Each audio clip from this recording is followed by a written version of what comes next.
क्या आप यकीन कर सकते हैं कि जिस रूस को भारत ने दशकों तक सबसे भरोसेमंद दोस्त माना, वही अब भारत को सार्वजनिक मंच पर चेतावनी दे रहा है। जिस देश ने हमें S-400 जैसे अत्याधुनिक मिसाइल सिस्टम दिए, T-90 टैंक जैसी धातु की दीवारें दी और जिसने हर मुश्किल वक्त में भारत का साथ निभाया, अब वही रूस हमें कह रहा है, सावधान रहो। लेकिन ये सिर्फ एक चेतावनी नहीं थी, ये एक इशारा था, एक रणनीतिक जाल जो धीरे धीरे पूरी दुनिया को अपनी गिरफ्त में ले रहा है। अमेरिका, चीन और रूस इस खेल के तीन सबसे बड़े खिलाड़ी हैं और भारत अब एक ऐसा शेर बन चुका है जिसे सब या तो पिंजरे में कैद करना चाहते हैं या फिर अपनी चाल में शामिल। लेकिन सवाल ये है, क्या भारत इस बार भी मोहरा बनेगा या फिर पूरी बाजी पलट देगा? भारत और रूस की दोस्ती कोई आज की नहीं है। ये वो रिश्ता है जिसने समय की हर कसौटी को पार किया है, चाहे वो 1771 की जंग हो या 21वीं सदी के युद्ध क्षेत्र। रूस वही देश है जिससे भारत ने अपने 60 से 70% हथियार खरीदे, जिसने हमें S-400 मिसाइल डिफेंस सिस्टम दिया, वो तकनीक जो आज भारत की वायु सीमा की सबसे बड़ी ढाल है। यही नहीं, रूस ने हमें T-90 भीष्म जैसे टैंक दिए, जिनकी एक गर्जना से दुश्मनों की रूह कांप उठती है। ये कोई कारोबारी रिश्ता नहीं था, यह रणनीतिक विश्वास था। एक ऐसा विश्वास जो हर वैश्विक उठापटक के बावजूद अडिग रहा।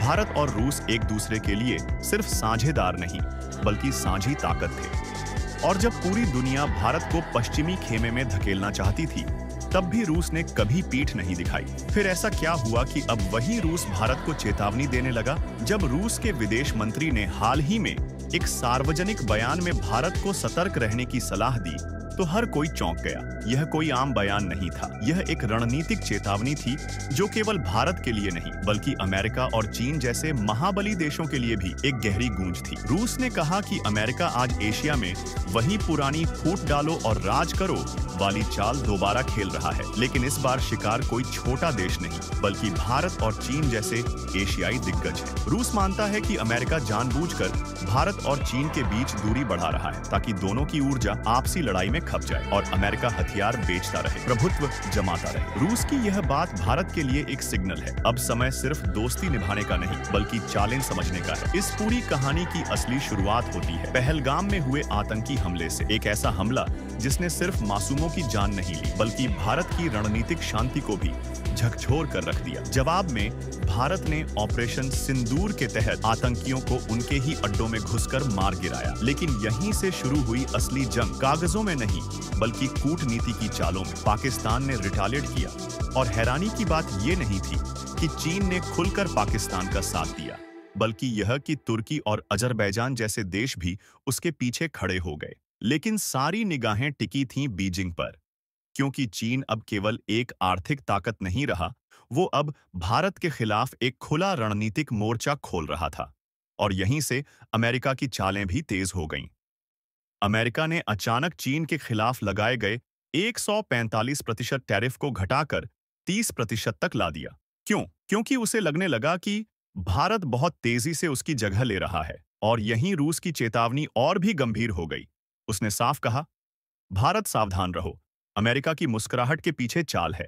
रूस की चेतावनी कोई बिना वजह नहीं थी, बल्कि इतिहास के पन्नों से निकला हुआ एक सबक था। अमेरिका वही पुराना खेल फिर से खेल रहा है, जिसमें सामने दोस्ती का हाथ होता है और पीछे चालों की पूरी किताब।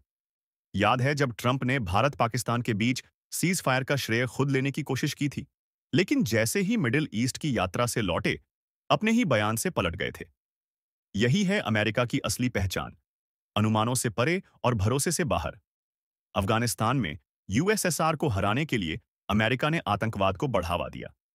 सीरिया में बशर अल असद की सरकार गिराने के लिए अल नुसरा जैसे आतंकी गुटों को समर्थन दिया। और जब वही आतंकी उनके काम आए, तो उन्हें गले भी लगा लिया गया।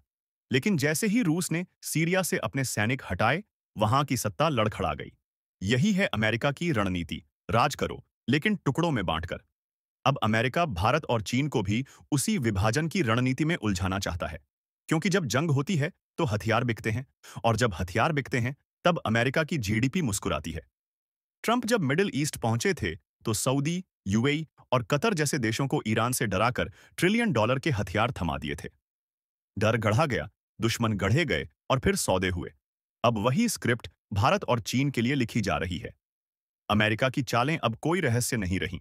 भारत ने उन्हें पढ़ भी लिया है और समझ भी लिया है। लेकिन इस बार भारत पुराने तरीके से जवाब नहीं देगा।